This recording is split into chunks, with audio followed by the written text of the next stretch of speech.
시간 하나님께서 우리에게 주신 말씀은 사도행전 18장 1절부터 11절까지의 말씀입니다.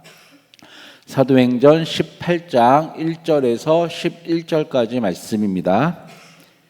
찾으셨으면 한 절씩 교독하시겠습니다.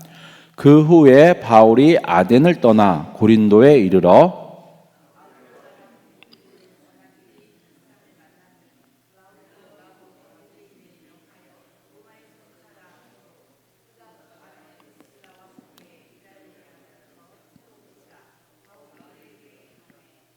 생업이 같으므로 함께 살며 일을 하니 그 생업은 천막을 만드는 것이더라.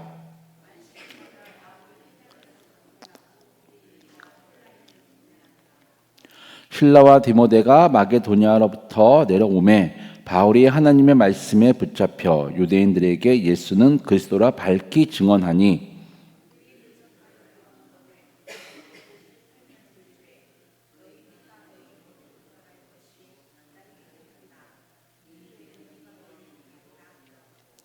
거기서 옮겨 하나님을 경외하는 디도 유스도라 하는 사람의 집에 들어가니 그 집은 회당 옆이라.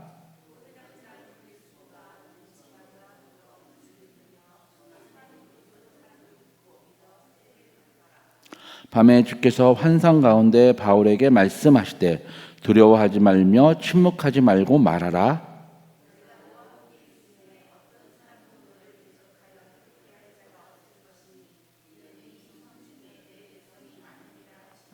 같이 읽으시겠습니다.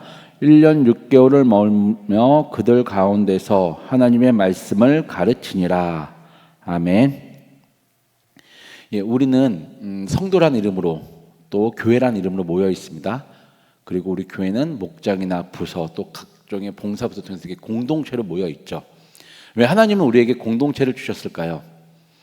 사도행전 지금 보면 바울은 이제 2차 전도 여행 중인데 성경을 보면 바울은 되게 많은 고난을 당합니다. 그리고 사람들에게 많이 복음을 전하죠. 근데 내용을 보면 주로 바울을 중심으로 그러니까 성경이 기록되어 있습니다. 바울이 어떻게 했고 바울이 어떻게 고난받았고 바울이 어디 가서 복음을 전했으며 바울이 유대인들과 대적하고 또 바울의 말씀을 듣고 많은 헬라인들 이방인들이 주를 믿었다라고 이야기가 기록되어 있습니다. 오늘 말씀을 읽고 묵상하면서 이런 생각이 들더라고요. 자꾸만 저는 바울이 오늘의 기록은 이전에 바울이 했던 것과 비슷합니다. 근데 다른 것이 있다면 새로운 사람들이 등장하였습니다. 브리스길라와 아굴라가 등장하였고 또 떨어져 있던 실라와 디모데가 바울에게 왔습니다. 그뿐만 아닙니다. 회당장 이름이 나오고 누구의 집에 들어가고 더 중요한 사실은 하나님께서 바울에게 환상 중에 이렇게 말씀하시죠. 이 성 중에는 내 백성이 많으니라. 왜 하나님은 바울에게 이렇게 말씀하셨을까요? 그리고 누가는 왜 다른 기록과는 다르게 그전에는 바울이 그 고난받고 핍박받고 대적받아도 바울 혼자서 복음 전하고 변론하고 강론하였는데 왜 이번에는 그 기록을 누가는 기록할 때 그에게 여러 새로운 사람들 그의 동역자가 바울에게 다시 등장했음을 다시 옴을 기록하였을까요? 이것을 묵상하면서 생각하니까 공동체라는 말이 떠올랐습니다. 바울이 1차를 끝내고 2차를 시작할 때 1차를 같이 갔던 바나바, 그 마가 때문에 바나바가 떨어지고 그는 혼자 갔습니다. 물론 그 와중에 그는 디모데라고 하는 그의 영적이며 믿음의 아들을 입양을 했죠. 그리고 그와 같이 복음을 전했지만 그 중간의 사정으로 인해서 같이 갔던 실라, 디모데가 따로 떨어져서 혼자 계속 다니며 복음을 전했습니다. 그의 마음은 어땠을까요? 물론 1차 전도여행만큼 그에게 고난이나 박해가 오진 않았습니다. 그럼에도 그는 아마 마음이 외로웠을 것입니다. 그것이 내가 이것이 힘들어서 아니면 너무 버거워서 외로운 것이 아니라 밤마다 그와 같이 그 마음을 나눌 사람이 없었기 때문에 힘들었을 것 같습니다. 그 전이라면 바나바가 항상 같이 있었죠. 그가 돌로 죽임을 당해서 사람들이 죽었다고 착각했을 때도 그 옆엔 바나바가 있었고 아마 그와 함께 내가 이랬다 저랬다 나의 마음이 이랬고 그럼에도 내가 하나님의 말씀을 전해야 된다. 나에게 이렇게 하나님이 담대함을 주셨다라고 얘기할 수 있었지만 이번에 기록을 보면 2차 전도 여행은 거의 혼자였고, 아무리 그 현지에서 바울의 전도를 듣고 회심한 사람이 있더라도 그 마음을 나누기는 어려웠을 것입니다. 왜냐하면 새신자이기 때문이죠. 바울은 쭉 다니면서 비록 그가 하나님의 말씀에 명령에 붙잡혀서 복음을 전했고 담대하게, 그리고 그 명령을 끝까지 붙잡았더라도 밤에 찾아오는 힘듦은 어쩔 수 없었을 것 같습니다. 이 힘듦을 누구에게 얘기하고 위로받고 격려하고 같이 기도하며 같이 힘을 내자라고 하는 사람이 있었다면 괜찮았을 것인데, 지금 바울 주변에는 그런 사람이 없었습니다. 이곳 고린도 지역에서 똑같은 일이 있었습니다. 회당 가서 복음을 전하고 그 말을 듣고 바울을 따르는 사람도 있었지만 바울에 대적하는 자들이 있었죠. 그들이 누구입니까? 유대인들입니다. 아마 바울이 힘들었던 이유는 이 유대인들 때문이었을 것입니다. 자신들의 동족. 유대인이 어떤 사람들입니까? 유대인들은 자신들의 나라가 망한 이후로 말씀드렸지만 율법도 철저하게 지켰지만 그 말씀 전수에도 철저했습니다. 유대인이 복음을 전하고 말씀을 성경을 가르치는 것이 어떻게 하냐면 사람 대 사람으로 전달됩니다. 원래 히브리어는 모음이 없습니다. 자음만 있습니다. 그러니까 우리는 발음을 모음으로 하는데 히브리어에는 그 원래 성경 원전에는 모음이 없습니다. 자음만 있죠. 그 얘기는 무엇이냐면 그 읽는 방법을 사람에서 사람에게로 전달된다는 뜻입니다. 스승이 제자에게 읽는 법을 가르쳐주고 스승은 그 이후에 제자가 제대로 읽는지 제대로 외웠는지 성경을 보지 않고 외워서 하라고 합니다. 그것이 이 당시 성경은 모세오경인데 그 모세오경 처음 창세기 1장 1절부터 신명기 36장 끝절까지 한 자도 틀리지 않을 때까지 스승이 제자에게 계속 가르치는 방식이었습니다.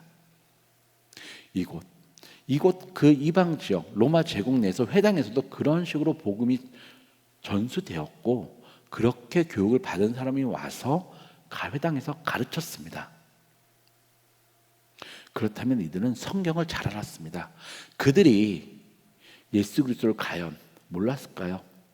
바울의 말을 들으며 바울의 복음을 들으며 예수 그리스도가 그리스도라는 그 사실을 몰랐을까요? 아니요, 알았을 것입니다.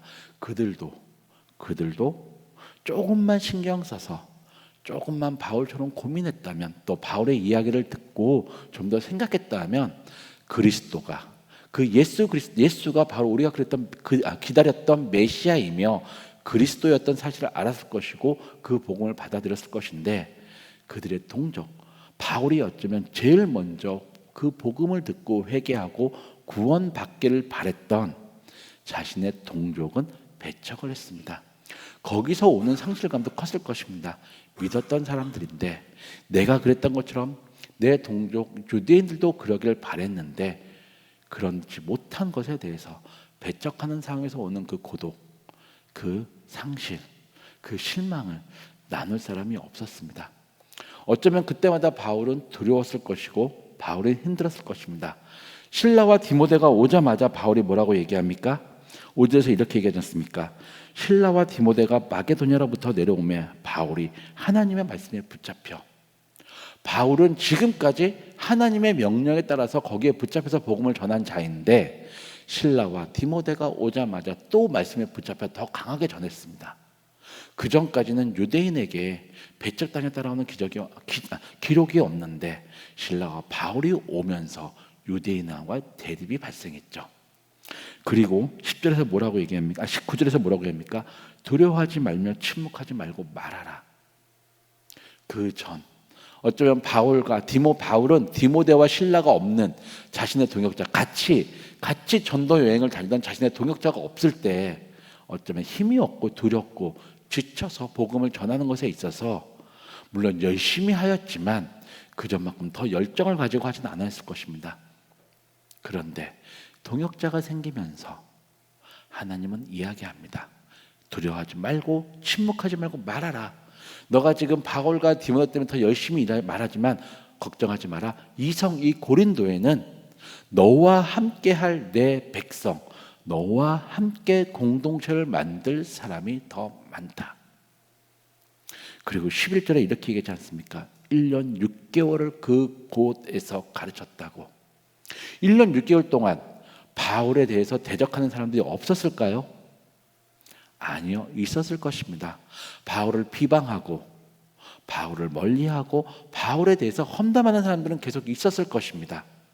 그런데 바울에게 같이 할 동역자가 생기고 그 동역자로 해서 공동체가 생기면서 바울은 그 사실이 그를 대적하고 그를 험담하고, 그리고 중요한 건 자신을 배척하고 대적하고 험담하는 사람들이 자신과 같은 동족 유대인이었다는 사실이 눈에 들어오지 않았고 마음에 들어오지 않았습니다.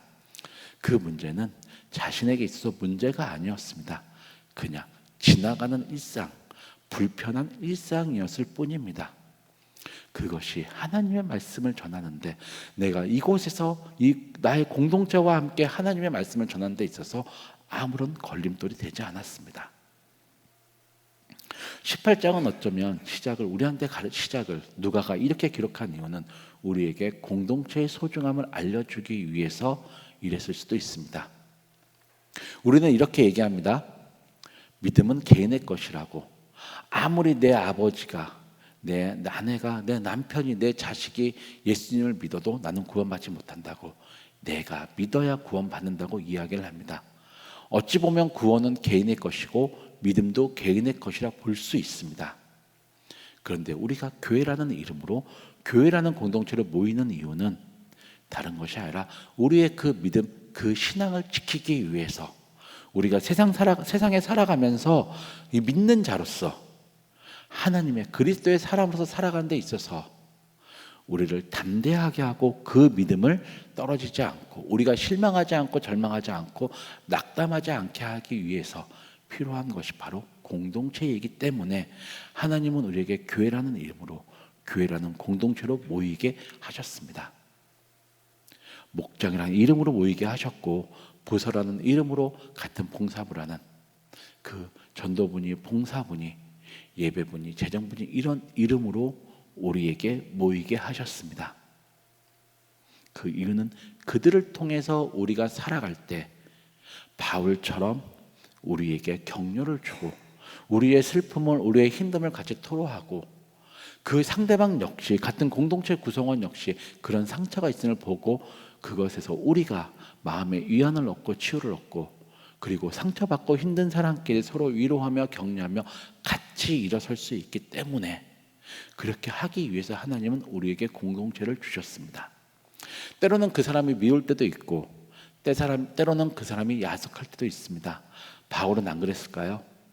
바울이 디모데와 실라가 떨어져 있을 때, 그가 힘들 때, 그가 자신의 가진 모든 것을 아덴에서 전했을 때, 그가 말하는 것에 대해서 조롱하며 떠나는 사람이 있을 때, 바울은 그와 같이 했던 실라와 디모데가 야속하지 않았을까요?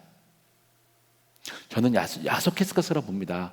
왜 이들이 나와 같이 지금 여기 없을까?